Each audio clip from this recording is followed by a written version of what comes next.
Hello, good morning everyone. आज का हमारा टॉपिक है एफएनएसी या fine needle aspiration cytology. Already हम जो है पैप स्मीयर के एक साइटोलॉजी के ट्रेनिंग को पढ़ चुके हैं।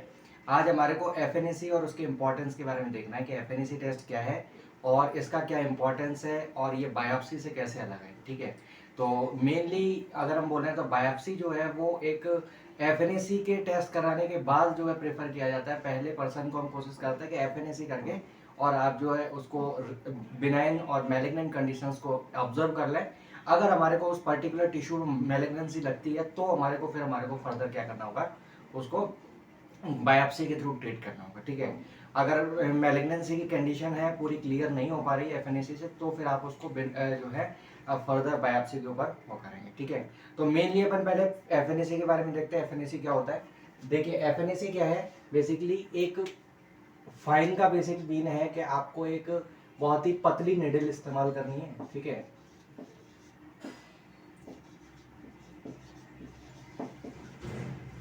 पतली का मतलब हम बोले 22 से लेकर के और 23 गेज तक की निडल आप यूज कर सकते हैं। ठीक है, अगर ये किसी बच्चे के लिए इस्तेमाल करनी है तो फिर आप उसमें जो है 24 से 25 गेज का निडल इस्तेमाल करें। ठीक है, देन इसके बाद अपन बात करें कि अपन ने इतनी पतली निडल हमारे को इस्तेमाल करनी है और इसका यूज क्या है? मेनली एस्पिरेट करना आपके किसी लंप के अंदर से। ठीक है, या फिर हम बोले तो किसी जो है बोला जाए तो गांठ, हिंदी में इसको गांठ बोल सकते हैं। ठीक है, तो किसी गांठ से अगर आप जो है कोई फ्लूइड को एस्पिरेट कर रहे हैं with the help of needle और उसका आप साइटोलॉजिकल सेलुलर बेसिस पे स्टडी कर रहे हैं। ठीक है, और सेलुलर स्टडी के जरिए we are finding the benign and malignant conditions, benign और malignant condition, then it is called the FNAC। मतलब कहने का मतलब है कि एक पतली निडल की हेल्प से किसी लंप या किसी ट्यूमर को जो है एक निडल की हेल्प से हम क्या कर रहे हैं, उसको एस्पिरेट कर रहे हैं उस फ्लूइड को उसके अंदर जो प्रेजेंट है। और हम इसके लिए कहते हैं कि जो आपका लंप है वो कैसा होगा? पैल्पेबल होना चाहिए। कैसा होना चाहिए?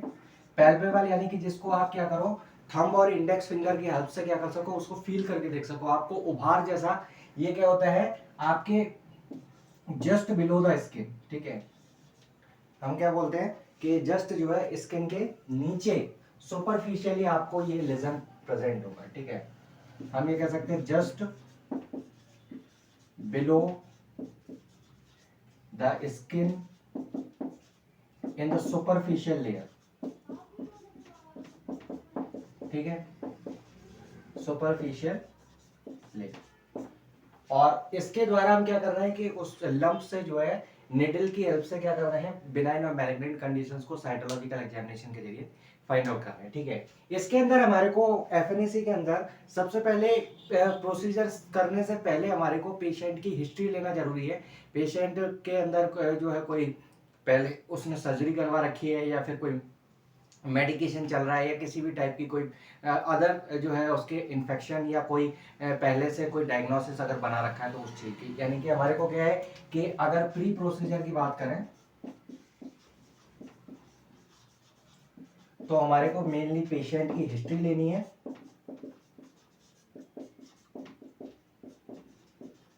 उसमें आपका मेडिकेशन आ जाएगा, कोई प्रीवियस सर्जरी हुई है तो वो आ जाएगी, कोई पर्टिकुलर डिजीज डायग्नोसिस बना है तो वो आपका आ जाएगा। ठीक है, देन आपको क्या करना होता है कि जो है पेशेंट जो भी है उसका पूरा प्रॉपर एक एग्जामिनेशन फॉर्म है वो हमारे को फिल करना होता है और पेशेंट से क्या करता है 22 गेज 23 गेज के आप 2 या 3 निडल मंगा करके रख लेते हैं। ठीक है, तो वो पेशेंट जो है बाहर से परचेज कर लेता है या फिर आपको हॉस्पिटल में भी अवेलेबल हो जाते हैं। ठीक है, तो ये मेनली चीजें हैं जो हमारे को ध्यान रखनी है।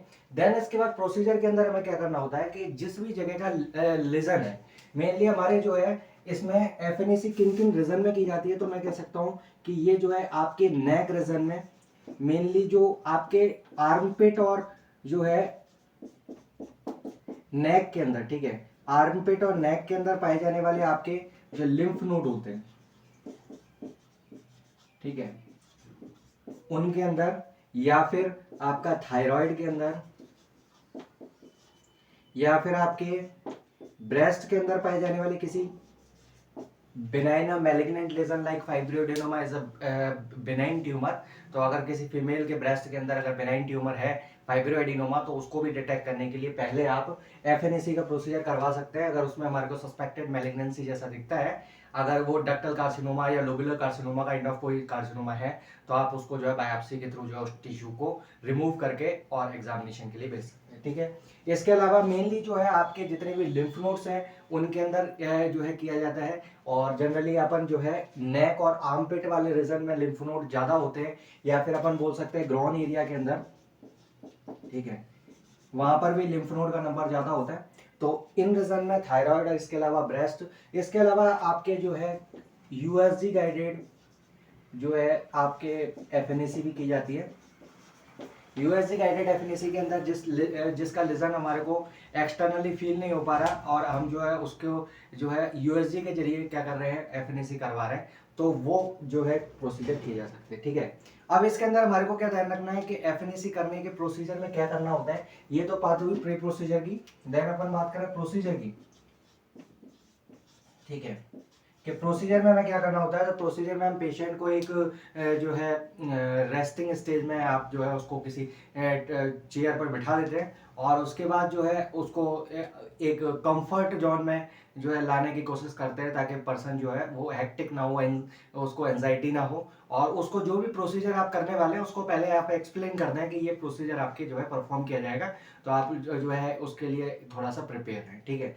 देन इसके बाद आपको क्या करना होता है कि आपको 22 गेज या 23 गेज का निडल है वो आपको इस्तेमाल करना होता है, उसको आप सिरिंज का जो है उसके अंदर आपको लगाते हैं, और उसके बाद आप क्या करोगे, फिंगर और जो इंडेक्स फिंगर और जो थंब है उसकी हेल्प से क्या करोगे, आप जो है आपके लेफ्ट साइड वाले हैंड के द्वारा उसको क्या करोगे, पहले फिक्स कर लोगे, ठीक है। और देन उसके बाद आप 22 गेज या 23 गेज का निडल उस जो लंप है उस गांठ के अंदर आप क्या करते हो, इंसर्ट करते हो, और जो है उसके बाद आप क्या करोगे, उसके फ्लूइड को क्या कर लोगे, एस्पिरेट कर लोगे, ठीक है। और फ्लूइड को एस्पिरेट करने के बाद हमारे को क्या करना होता है कि आपको जो है क्या करना पड़ेगा, उस फ्लूइड को एक स्लाइड के ऊपर लेकर के, और जैसे मान लीजिए ड्रॉप रखा है, इसके ऊपर आप क्या करोगे, इसका स्मीयर बना दोगे, ठीक है। तो इसके अंदर जो है फ्लूइड जो स्मीयर हमने बना दिया है, तो इसमें क्या है 2 से 3 स्लाइड्स आप जो है प्रिपेयर करते हैं, ठीक है। कई कई लैबोरेटरीज के अंदर 4 स्लाइड्स बनाई जाती है, जिनमें से 2 स्लाइड्स आप जिम्सा के लिए इस्तेमाल करते हैं, और 2 स्लाइड्स आप एचएनडी या पैप स्टेनिंग के लिए करते हैं, ठीक है। तो आप क्या कर सकते हैं, जो ड्राई स्मीयर है जिनको आप जो है कलेक्ट करने के बाद डायरेक्टली जो है ड्राई करने के लिए रख देते हैं, उनको तो आप क्या करोगे, जिम्सा के लिए इस्तेमाल करोगे, ठीक है। मैं यहाँ पे लिख देता हूँ।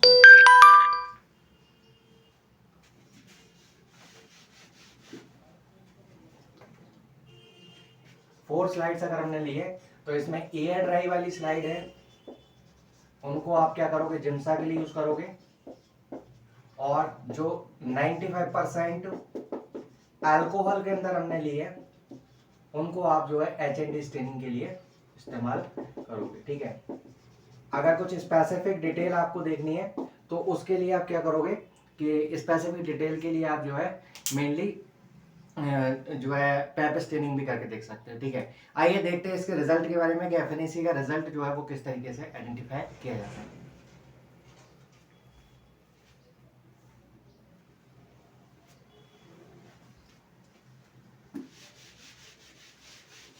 देखिए,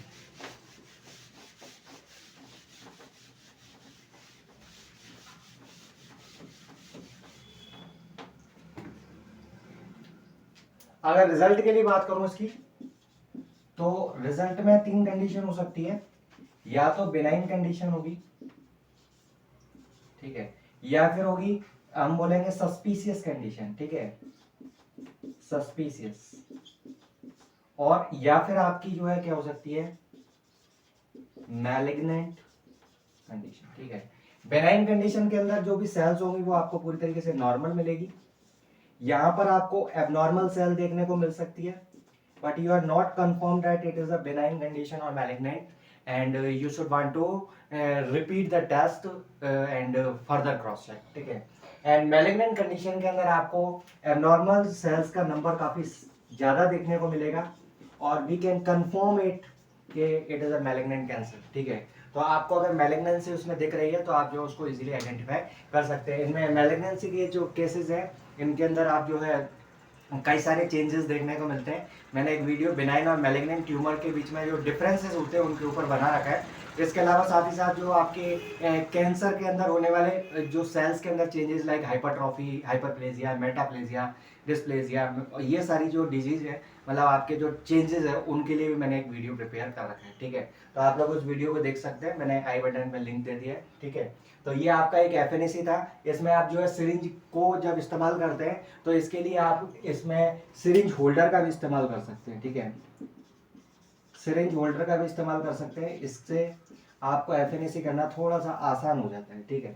लास्ट में मैं कुछ आपको एफएनएसी के जो चीज़ें यूज़ की जाती है वो उसको अपन जो है एक बार देख लेंगे। जैसे आपके गॉज पीस वगैरह इस्तेमाल करते हैं, आपके कॉटन यूज़ करना होता है, ठीक है। इसके अलावा क्लीन को आपको स्किन को, सरफेस को क्लीन करना है तो उसके लिए आपको जो है एल्कोहल वगैरह या फिर आप जो है पॉविडेन आयोडीन इस्तेमाल करते हैं। और जो भी चीज़ें अपने रूटीन में यूज़ होती है, निडल, सिरिंज वगैरह, वो मैं आपको लास्ट में दिखा देता हूँ, ठीक है। ये रहा आपका एफएनएसी का प्रोसीजर। अगर आपको कोई दिक्कत है तो आप पूछ सकते हैं, और मिलते हैं किसी नई वीडियो के अंदर साइटोलॉजी के। Thank you.